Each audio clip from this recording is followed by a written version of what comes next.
जुलाई महीने का 14 रविवार संत अन्ना जोआकिम के पावन पर्व का सबसे निकट रविवार संत पापा फ्रांसिस के द्वारा हमारे लिए घोषित world day of grand parents and Elder day. दादा दादी नाना नानी एवं सभी बुजुर्गों के नाम पर समर्पित है। मैं हमारे कैटेकिज्म के सभी बच्चे लोगों के नाम पर आप सभी लोगों को आज के पावन दिन की शुभकामनाएं देता हूँ। आपके ऊंचे विचार एवं अनमोल शब्दों के द्वारा हमें ईश्वर का ज्ञान प्राप्त होता है। आप हैं हमारे जीवन के असली हीरो, आप हैं हमारे जीवन का आदर्श, आप हैं हमारे जीवन का अनमोल निधि। ईश्वर आप सभी को सुरक्षित रखे, स्वस्थ रखे। जय यीशु।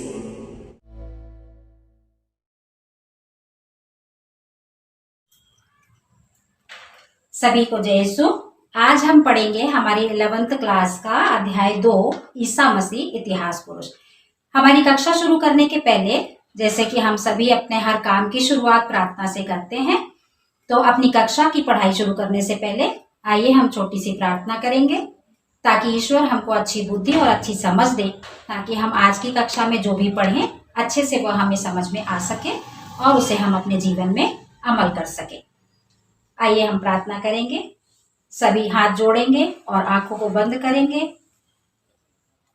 हे प्रभु यीशु, आज के इस दिन के लिए हम आपको धन्यवाद देते हैं। हमारी इस कक्षा के लिए हम आपको धन्यवाद देते हैं कि आपने एक बार फिर हमें अपने बारे में जानने के लिए, एक साथ होने के लिए यह मौका और अवसर दिया है।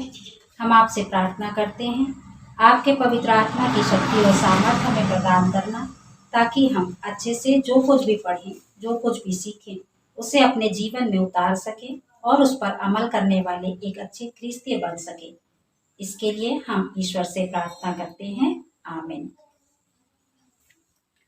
तो आज हम शुरू करते हैं हमारा अध्याय 2 ईसा मसीह इतिहास पुरुष। आप सभी को मालूम है, इतिहास के पन्नों में हम बहुत सारे महापुरुषों के बारे में जानते हैं, पढ़ते हैं और बार बार उनके बारे में हमको सुनने के लिए भी मिलता है। लेकिन हमने इतिहास में कई महापुरुषों के बारे में पढ़ा, लेकिन ईसा नासरी या ईसा मसीह ऐसे ऐतिहासिक पुरुष थे जिनके बारे में जानना हमारे लिए बहुत ही जरूरी है। ईसा के आने के बाद ईसा ने इतिहास को 2 भागों में विभाजित किया। एक ईसा के आने के पहले और एक भाग था ईसा के आने के बाद। तो ईसा मसीह का जन्म, यानी वो कैसे इतिहास पुरुष कहलाए या क्यों हम उनको इतिहास पुरुष बोलेंगे, तो इसके लिए हम क्रिस्तियों को या हम क्रिस्तीय होने के नाते हमको उनका जन्म, उनका जीवन, मृत्यु और पुनरुत्थान, इन सब के बारे में जानना बहुत ही आवश्यक है। इसके 2 कारण हैं। हमको ये क्यों जानना है कि ईसा महापुरुष हैं या हम उनको ऐतिहासिक पुरुष के रूप में भी जानते हैं। इसके 2 कारण हैं। पहला तो ये कि जब हम ईसा मसीह के बारे में जानेंगे, इतिहास पुरुष के बारे में जानेंगे, उनके इतिहास के बारे में जानेंगे, तो हमारे अंदर उनके प्रति और ज्यादा विश्वास उत्पन्न होगा और ज्यादा हमारे विश्वास की बढ़ोतरी होगी।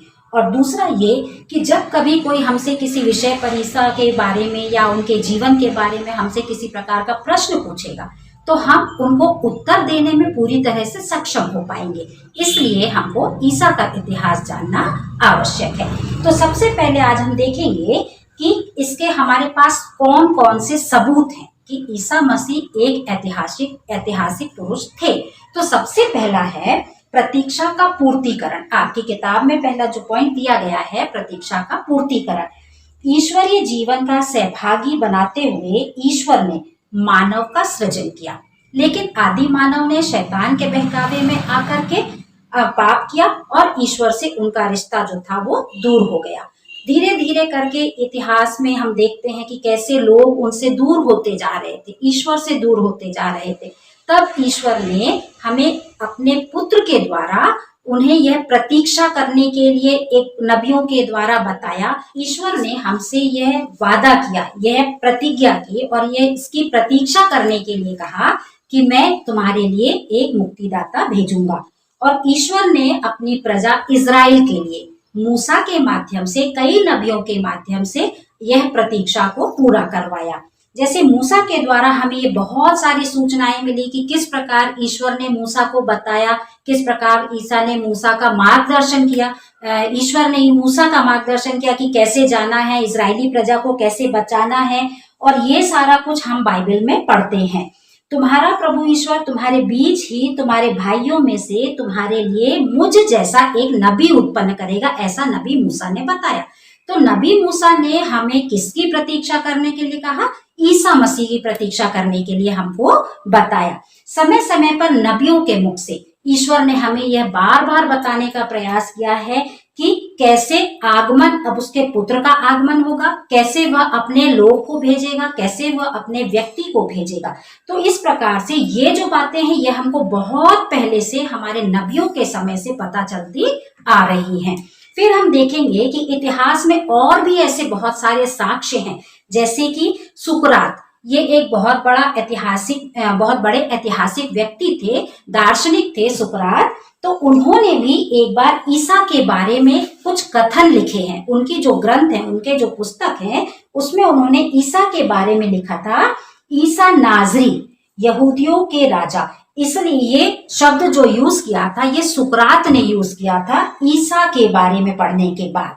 फिर उसके बाद में 4वीं सदी में जो यूनानी दार्शनिक सुकरात ने लिखा था, प्रतीक्षा करो, यानी उसने भी कहीं ना कहीं ईसा के बारे में पढ़ा था कि कोई आने वाला है, ऐसा कोई महापुरुष आने वाला है, इसलिए उसने अपनी पुस्तक में यह शब्द यूज किया है, प्रतीक्षा करो। उसके बाद हम देखते हैं यहूदियों की परंपरा। यहूदियों की परंपरा भी हमारे लिए एक सबूत है, एक साक्ष्य है कि ईसा ऐतिहासिक पुरुष हैं। यानी यहूदी जनता जो ईसा नासरी के मूल उसी वंश में विद्यमान है। तालमुद यानी पहली सदी यहूदियों की साहित्य और व्याख्या का एक ग्रंथ है जिसको तालमुद कहा जाता है। उस पुस्तक में लिखा है कि नोसरी, एक नया शब्द उन्होंने यूज किया है, नोसरी अर्थात नाजरी, जो कि ईसा मसीह कहलाता था।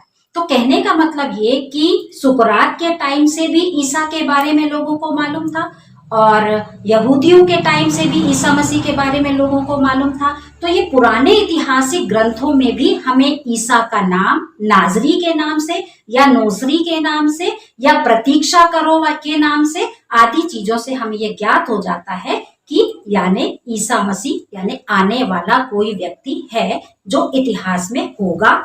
तो इस प्रकार एक और यहाँ पर सबूत साक्ष्य दिया गया है, हम देखते हैं, जो कि हमें रोम के ग्रंथकार बताते हैं कि रोम के कई विख्यात ग्रंथकारों ने भी ईसा मसीह का जिक्र अपनी रचनाओं में किया है। एशिया माइनर के गवर्नर प्लिनी द्वारा 112 में सम्राट ट्राजेन को लिखा गया पत्र इसका उदाहरण है। प्लानी ने ऐसा लिखा है कि उनके शासन की सीमा में आने वाले बितीनिया में ऐसे बहुतेरे ईसाई लोग हैं जो भोर के पहले एकत्रित होकर स्तुति गीतों से ख्रिस्त की आराधना भी करते हैं, मानो ख्रिस्त स्वयं ईश्वर है। तो इस प्रकार रोम के ग्रंथकार ने भी बताया कि बहुत पहले से लोग ऐसे इकट्ठे होते हैं, स्तुति आराधना करते हैं, यानी इतिहास में कोई तो ऐसा होगा जिसकी ये लोग इकट्ठे होकर स्तुति आराधना करते हैं, यानी ऐसा जिक्र रोम के ग्रंथकारों ने भी बताया। फिर देखते हैं कुछ अप्रामाणिक ग्रंथ भी हैं, जैसे कि अप्रामाणिक ग्रंथ में हम ले सकते हैं थॉमस का चरित्र है, फिर इब्रानियों का सुसमाचार है, नाजरियों का सुसमाचार है और पेत्रुस का सुसमाचार है, याकूब का सुसमाचार है। ये सब भी हमारे ईसा नाजरी के ऐतिहासिक पुरुष होने के ग्रंथ हैं या सबूत हैं या साक्ष्य हैं, जो कि अप्रामाणिक ग्रंथ हैं। हमारे पास अभी केवल ईसा मसीह को अपना ऐतिहासिक पुरुष मानने का या ईसा मसीह है इसको मानने के लिए हमारे पास अभी फिलहाल में अभी हमारे सामने जो 4 सुसमाचार हैं उन्हें ही हम अपना ऐतिहासिक प्रमाण मानते हैं, जो कि सुसमाचार ईसा के शिष्यों के द्वारा लिखा गया। तो ये सबूत और ये साक्ष्य भी ईसा के साथ रहते समय उन्होंने जो देखा और ईसा के साथ रहते समय उन्होंने जो महसूस किया, उनके कामों को देखा, उनके साथ रहे, उनके साथ उठे बैठे खाए चले फिरे घूमे, तो सारा कुछ साक्ष्य जो उन्होंने देखा, जो उन्होंने महसूस किया, जो उनके साथ घटित हुआ, वो सारा कुछ उन्होंने सुसमाचार में लिखा है। तो सुसमाचार में लिखा है तो वह भी एक तरह से हमारे लिए ईसा के ऐतिहासिक पुरुष होने का एक साक्ष्य देता है। फिर इसके बाद हम देखेंगे संत लूकस के सुसमाचार की शुरुआत ही इससे होती है, जो प्रारंभ से प्रत्यक्षदर्शी और सुसमाचार के सेवक थे। संत लूकस को हम प्रारंभ से ही प्रत्यक्षदर्शी कहते हैं, जिन्होंने ईसा को प्रत्यक्ष देखा और शुरू से देखा और पूरा अपने सुसमाचार में उनके जो भी काम थे उसको उन्होंने लिखा। संत लूकस की तरह संत योहन ने भी अपने सुसमाचार के द्वारा इस बात को सही ठहराया है। ईसा मसीह ने अपने शिष्यों के सामने बहुत से चमत्कार दिखाए और उन्हीं चमत्कारों का विवरण सारे सुसमाचारों में शिष्यों ने किया है, उनका ही विवरण दिया है। और उसी को देखकर हम ये कह सकते हैं कि ईसा एक ऐतिहासिक पुरुष थे और उस पर ही हम विश्वास करते हैं कि ईसा मसीह है और ईसा ही मसीह है और वो ईश्वर के पुत्र हैं। तो इस प्रकार हमारे बाइबल ग्रंथ में हमारे जितने चारों सुसमाचार हैं वो भी हमें ईसा के ऐतिहासिक पुरुष होने का पूरा सबूत देते हैं।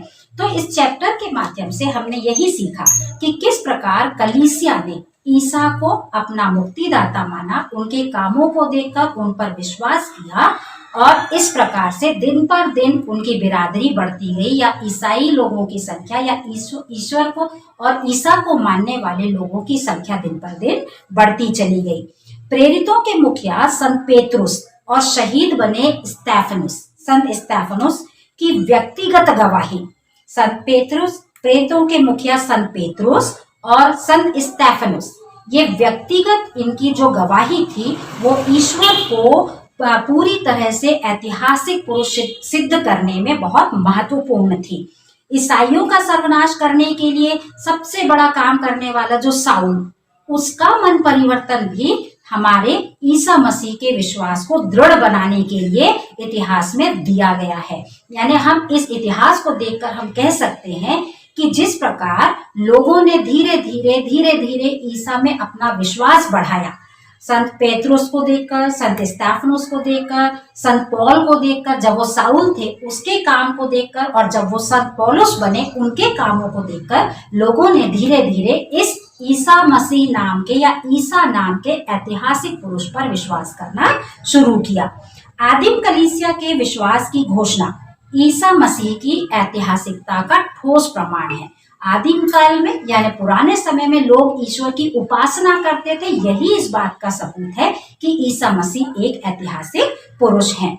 जो सच्चाई में इतिहास को परखते हैं उनमें से कोई भी ईसा मसीह की ऐतिहासिकता को इनकार नहीं कर सकता। तो इस पाठ के माध्यम से हमने यही सीखा कि चाहे पुराने समय से ले लो, चाहे नबियों के समय से ले लो, या ईसा के आने के बाद के समय से ले लो, ऐसा कोई भी व्यक्ति नहीं मिलेगा जो ईश्वर की प्रामाणिकता को, ईसा की प्रामाणिकता को झुठला सके, क्योंकि ऐसे कई ग्रंथ हैं, कई सबूत हैं, कई उनके ऐसे काम हैं जो ये प्रमाणित करते हैं, जो ये सिद्ध करते हैं कि ईसा एक ऐतिहासिक पुरुष हैं। तो इस प्रकार से हम देखेंगे कि किस प्रकार यूहन्ना बपतिस्मा के आने के टाइम से लेकर धीरे धीरे ईसा के बारे में बताना, लोगों को समझाना और ईसा का जन्म लेना और उनका यूहन्ना बपतिस्मा के द्वारा बपतिस्मा लेना, और फिर 30 वर्ष की आयु तक किस प्रकार उन्होंने जो जो काम किए, एक एक काम हमारे सामने उनके शिष्यों ने रखे। तो इस प्रकार से इस पाठ के माध्यम से हम यही जानते हैं फिर कैसे ईसा का क्रूस पर मृत्यु हुई, कैसे तीसरे दिन उनका पुनर्जीवित हुए, इस प्रकार से सारे साक्ष्य हमारे सामने हैं। तो इन साक्ष्यों को देखने के बाद हम यही कह सकते हैं कि ईसा भी कई महान ऐतिहासिक पुरुषों में से एक थे, लेकिन ऐसे महान पुरुष थे या ऐसे ऐतिहासिक पुरुष थे जिनको कोई झुठला नहीं सकता, और जिनके जो प्रमाण हमारे सामने आज हमारे सामने प्रस्तुत है, उस प्रमाणों को, उन साक्ष्यों को, उन सबूतों को कोई मना नहीं कर सकता। तो इस चैप्टर के माध्यम से हमने ये सीखा कि ईसा मसीह हमारे लिए एक ऐतिहासिक पुरुष हैं।